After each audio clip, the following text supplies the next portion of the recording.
дорогие, я сегодня в белых одеждах. Почему? Да просто потому, что мы все-таки готовимся к празднику Шивот, к празднику дарования Торы.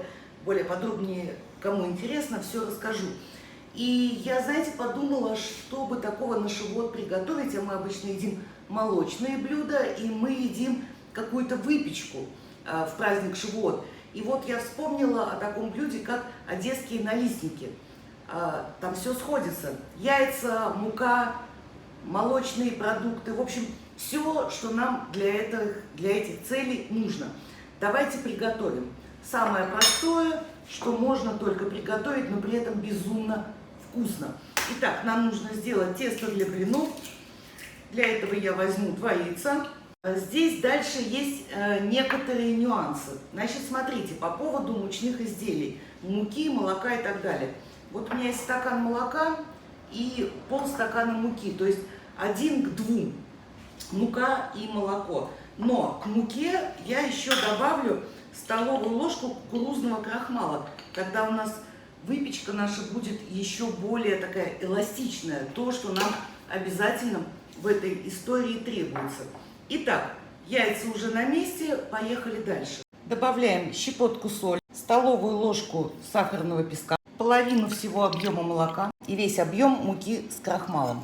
Те, кто уже смотрел мои видео, знают, что я сначала делаю густое тесто, чтобы избежать появления комочков, ну или минимизировать их количество. И потом уже это густое тесто, относительно густое, разбавляю оставшимся молоком. И сюда же примерно и еще добавим 50 грамм растопленного сливочного масла.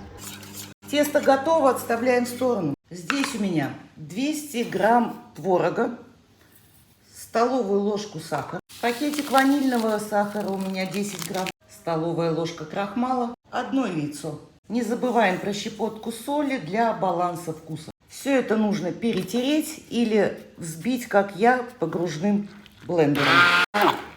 Ну и вот такая творожная масса у меня получилась. Зернышки, да, пусть остаются, потому что это вкус. И, конечно же, давайте усилим этот вкус изюмом. Если у вас сухой изюм, то необходимо его замочить предварительно. Ну и те, кто со мной давно, прекрасно знают мою любовь все оптимизировать. Я не хочу разводить какую-то грязь, поэтому начинку в блины, а вы же понимаете, что это все начинка, я буду выкладывать через кондитерский мешок. Поэтому сразу весь творог, всю творожную массу, которую мы приготовили, выложу в кондитерский мешок.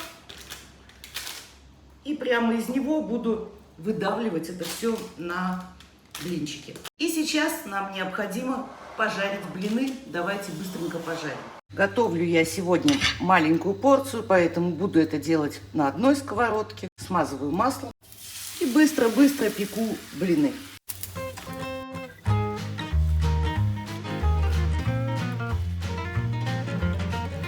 Итак, блины готовы, начинка готова, масло сливочное, я вот грамм 50-60 у меня было, растопила.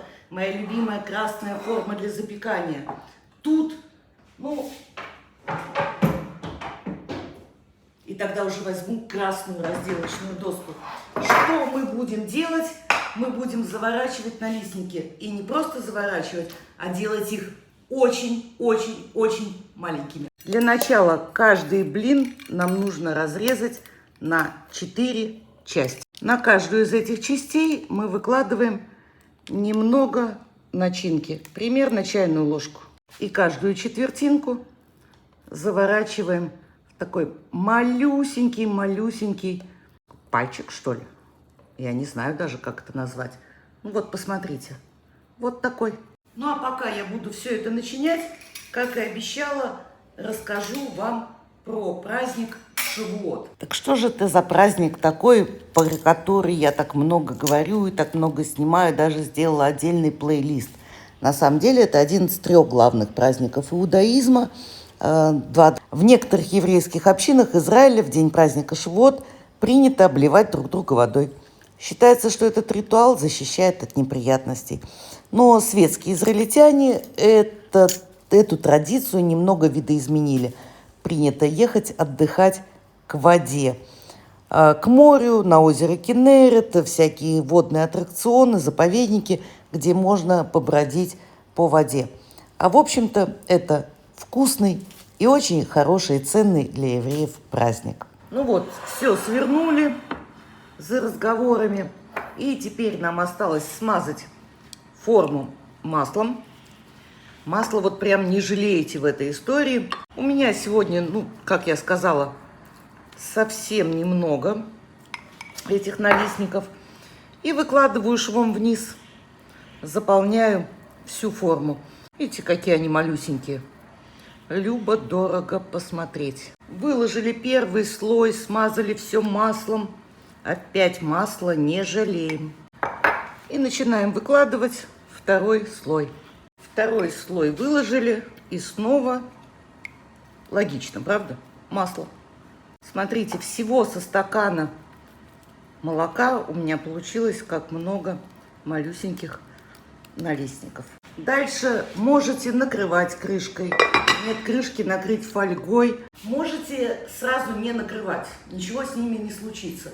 Но мне нравится, чтобы они минут 15 протомились под крышкой, а потом еще минут на 5-7 оставлю без крышки. Духовка 180 градусов. Поехали готовить.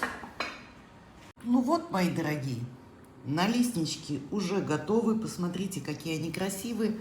А как пахнут по-сумасшедшему. Это что-то. Вы можете есть их со сметаной, с вареньем, со сметановареньем.